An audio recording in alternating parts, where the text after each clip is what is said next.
Do you value status over value? You know, there's a place in New York City that changed my life. Steinway Hall on West 57th Street, right across the street from Carnegie Hall. That's where I first played piano for my wife. It was a magical place.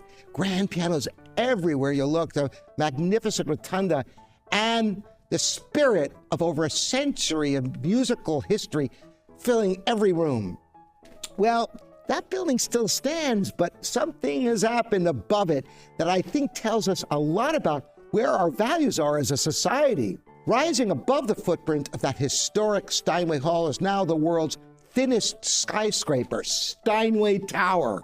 111 West 57th Street shoots up 1,428 feet into the Manhattan sky. That's 84 stories. And here's the thing that makes it unlike anything ever built. It's only about 60 feet wide. The height to width ratio is 24:1. Nothing like it has ever been construction in human history. They actually call it a pencil tower. So what's inside this extraordinary engineering achievement? 60 apartments, just 60 for the super rich. Prices starting at $9 million and going all the way up to $66 million for one of the upper units, and reportedly $90 million penthouse deal in 2005. Now think about the irony here. Steinway Hall was built in 1925, designed by Warren and Westmore, the same architects who gave us Grand Central Terminal. It was a place where music was the point, where anyone could walk in, hear a concert, play a Steinway, what was in a very real sense a gift to the culture.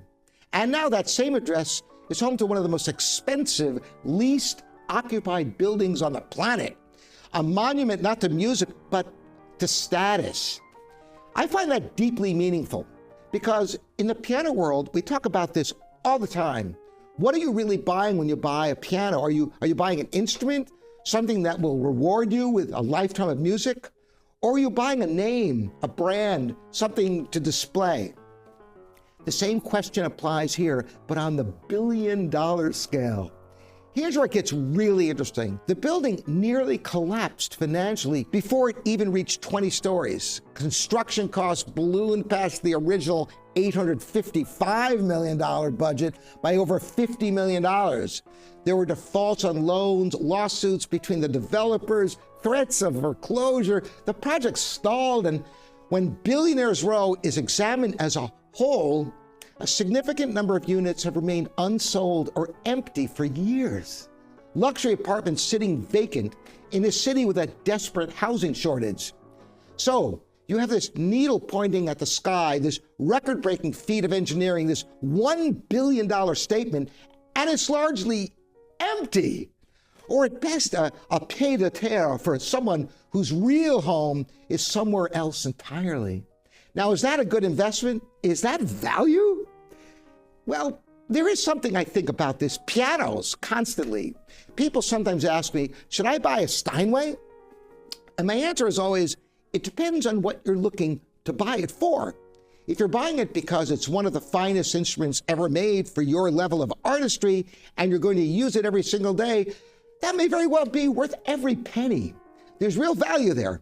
But if you're buying it because it's a Steinway, because of what it says about you to have one in your living room, then you might be paying a very large premium for status, and status fades. Music doesn't. The same is true here.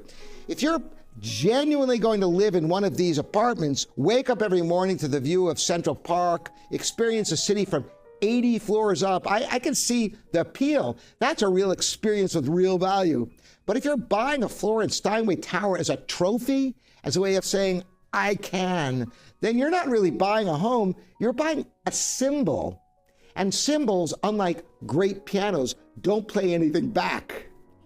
So the next time you're considering a major purchase, a piano, a home, anything, ask yourself, am I buying this because it serves me or because it impresses others? There's a question worth sitting with, because the difference between value and status isn't always obvious, but it matters enormously. And for me, personally, I'll take the memory of playing a Steinway Grand in that beautiful old hall on 57th Street over any apartment in the sky above it. I'm Robert Estrin. This is livingpianos.com, your online piano store. I'll see you in the next video.